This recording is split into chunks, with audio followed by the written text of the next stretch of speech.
बिस्मिल्लाहिर्रहमानिर्रहीम अस्सलाम वालेकुम। मैं अपने मोअज़्ज़ज़ नाज़रीन और प्यारे दोस्तों को मैसा सीक्रेट शेफ़ के किचन में खुश आमदीद कहता हूँ। आज मैं आपके साथ दाल माश बनाने की रेसिपी को शेयर करूँगा। मैं आपके साथ दाल माश से मुतल्लिक़ ऐसी बातें शेयर करूँगा जिससे इसमें टेस्ट और जायका बनाया जाता है। इस रेसिपी को बनाने के लिए मैं उन चीज़ों का इस्तेमाल करूँगा जो इंशाल्लाह आपके घर के किचन में मौजूद होंगी और इंशाल्लाह आप ये टेस्टी दाल माश अपने घर में आसानी से बना सकेंगे। तो चलें स्टार्ट करते हैं इस रेसिपी को। बिस्मिल्लाहिर्रहमानिर्रहीम। ये मेरे पास दाल माश है जिसको तकरीबन 2 से 3 घंटे मैंने पानी में भिगो कर रख दिया था। पानी में भिगोने से पहले आपने इस दाल माश को 3 दफ़ा अच्छे तरीके से वॉश कर लेना है। इस दाल माश को मैंने एक स्टैनर में डालकर इसका पानी निकाल लिया था और ये 1.5 कप के बराबर दाल माश है। इसके बाद आपने इसके अंदर तकरीबन 2 गिलास के बराबर पानी डालकर इसको बॉयल कर लूँगा। लेकिन बॉयल करने से पहले मैं इसके अंदर ये नमक डाल लूँगा जो तकरीबन आधा खाने के चम्मच के बराबर है। मैंने इस दाल माश में नमक इसलिए डाला है, जब आप इसको बॉयल करेंगे तो इंशाल्लाह इसके अंदर ज़बरदस्त सा टेस्ट आएगा। इसके बाद आपने इसको कवर कर लेना है। कवर करके आपने चूल्हे की फ्लेम को ऑन करके इस दाल माश को बॉयल करने के लिए रख देना है। तो इसके बाद दूसरे स्टेप में मैं ये एक नॉन स्टिक फ्राई पैन ले लूँगा। इसमें तकरीबन आधा कप के बराबर में ऑयल डालकर दाल माश को टेस्टी बनाने के लिए मैं इस ऑयल के अंदर लौंग डाल दूँगा जो तकरीबन 5 अदद हैं।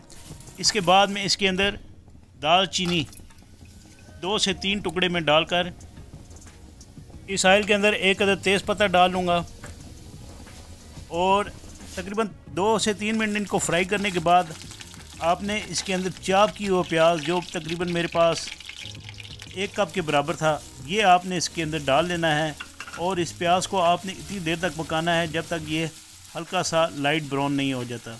तब तक आपने इस प्याज को फ्राई करना है और इसका अच्छा सा रोगन बनाना है। तो ये दूसरी तरफ दाल माश मैंने उबालने के लिए रखी हुई थी, इसमें ये जो झाग आएगी ये झाग आपने इसके ऊपर से उतार लेनी है। जब आप इसके अंदर से ये झाग उतारेंगे तो इंशाल्लाह जब आप इस दाल माश को बनाएंगे तो ये बहुत ही ज़बरदस्त बनेगी।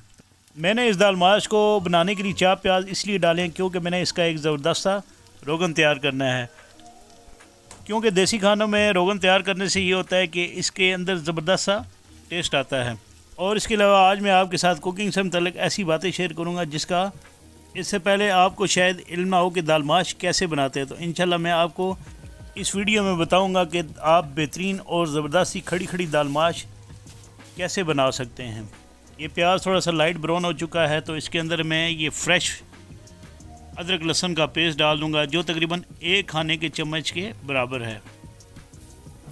2 से 3 मिनट तक मज़ीद फ्राई करना है, वो इसलिए कि जब अदरक लहसुन की खुशबू आ जाए तो आपने इसके अंदर बाकी जो मसाले हैं वो डालने हैं। तो इसको 3 से 4 मिनट तक आपने इस तरह सोते कर लेना है ताकि अदरक लहसुन भी हल्का सा लाइट सा ब्राउन हो जाए। तो इसी दौरान ये देखें प्याज ने ऑयल जो है बिल्कुल रिलीज़ कर दिया है।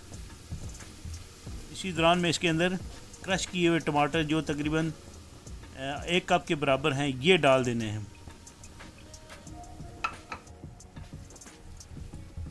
टमाटर डालने के बाद आपने मज़ीद इनको 3 से 4 मिनट तक अच्छे तरीके से फ्राई करना है। और जब इस टमाटर प्याज के मसाले में रोगन नज़र आना शुरू हो जाए तो आपने इसके अंदर बाकी मसाले डालने हैं। इन मसालों के अंदर आपने ये जो ज़ीरा है जो आधा खाने के चम्मच के बराबर है ये आपने क्रश करके इसके अंदर डालना है। और ये नमक मैं इसमें दोबारा डाल रहा हूँ तकरीबन 1 चाय की चम्मच के बराबर, क्योंकि जब मैंने दाल माश को बॉयल करना था तो मैंने इसके अंदर 1 चाय की चम्मच के बराबर नमक डाला था। तो ये हल्दी डाल लें 1 चाय की चम्मच के बराबर। आधा खाने की चम्मच के बराबर आपने लाल मिर्चों का पाउडर डालकर आधा ही खाने की चम्मच के बराबर आपने कुटी हुई लाल मिर्चें इसके अंदर डालनी हैं।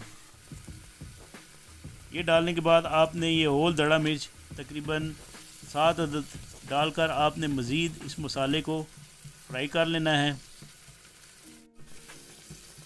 और इतनी देर तक फ्राई करना है ताकि प्याज और टमाटर का जो हमने मसाला बनाया है अच्छे तरीके से ड्राई हो जाए और ये ऑयल इस तरह नज़र आना शुरू हो जाए। जब ये मसाला इस तरह बन जाए तो दूसरी तरफ हमने जो दाल माश रखी थी बॉयल करने के लिए उसको चेक करना है। और ये देखें ये दाल माश तकरीबन 90% जो है वो कुक हो चुकी है। और इसका पानी जो दाल माश का है ये आपने फेंकना नहीं है, इसको आपने उस मसाले के अंदर डालना है दाल माश समेत। तो ये पानी और ये दाल माश में इसके अंदर डालकर इसको इसी में मज़ीद फ्राई करूँगा। तकरीबन इतनी देर तक फ्राई करूँगा जब तक ये दालमाश और इसका पानी जो है वो ड्राई नहीं हो जाता। तो यकीन माने इसका टेस्ट इतना ज़बरदस्त बनेगा। इसको मैंने कवर किया हुआ था ताकि दाल जो है 90% हुई थी तो ये मज़ीद कुक हो जाए।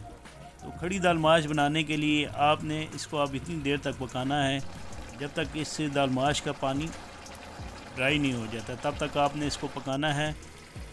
ये हमारी दाल माश तैयार होने के बिल्कुल ही करीब है। तो इस दाल माश से आहिस्ता आहिस्ता रोगन नज़र आना शुरू हो चुका है। ये देखिए माशाल्लाह ये ज़बरदस्त और टेस्टी दाल माश बनकर तैयार होगी। आप चाहें तो इसमें आधा कप के बराबर दही का भी इस्तेमाल कर सकते हैं। तो ये ज़बरदस्त सी दाल माश को मैं तकरीबन 3 से 4 मिनट तक मज़ीद फ्राई करूँगा और इसका पानी जो है दाल माश का बिल्कुल ड्राई कर लूँगा। और ये देखें इस तरह रोगन नज़र आना शुरू हो चुका है। अब मैं इस दाल माश में टेस्ट बनाने के लिए ऐसी चीज़ डालूँगा जिससे इसका टेस्ट दुबाला हो जाएगा। तो मैं इसके अंदर ये 1 खाने के चम्मच के बराबर कोरमा मसाला डाल दूँगा। होटल और रेस्टोरेंटों में कोरमा मसाला डालकर इसमें टेस्ट इसी तरह बनाया जाता है। और ये 6-7 अदद मेरे पास हरी मिर्चें हैं, ये डाल दी साबुत वाली, और ये अदरक जूलियन कटी ये इसके अंदर डालकर आपने इसके अंदर एक काली मिर्चें 1 चाय की चम्मच के बराबर डालनी है। और आपने इसमें सूखे धनिया का पाउडर आधा खाने की चम्मच के बराबर डालकर आधा चाय के चम्मच के बराबर आपने इसके अंदर गरम मसाला डालकर इस दाल माश को मज़ीद आपने फ्राई कर लेना है। और ये दाल माश हमारी तैयार हो चुकी है माशाल्लाह। तो आपने मेरी इस रेसिपी को अपने घर में एक दफ़ा ज़रूर ट्राई करना है और इसके बारे में मुझे आपने कमेंट्स ज़रूर देना है। तो ये दाल माश रेडी हो चुकी है। इसके बाद मैं इसकी प्रेजेंटेशन कर लूँगा और इंशाल्लाह मुझे उम्मीद है कि आपको मेरी ये बनाई हुई रेसिपी ज़रूर पसंद आएगी। अगर आपने कुकिंग से मुतल्लिक़ कोई सवाल पूछना है तो मुझे कमेंट्स बॉक्स पर कमेंट्स ज़रूर करें, मैं इंशाल्लाह आपको ज़रूर रिप्लाई करूँगा। तो इस दाल को सर्व करने के लिए प्लेट लेनी है और आपने स्टेप बाय स्टेप इस तरह इस दाल माश को डालना है और इसके ऊपर आपने जिंजर की और हरी मिर्चों की गार्निश करके धनिया थोड़ा सा डालना है। इसके साथ ही आपसे इजाज़त चाहता हूँ। अल्लाह हाफिज़।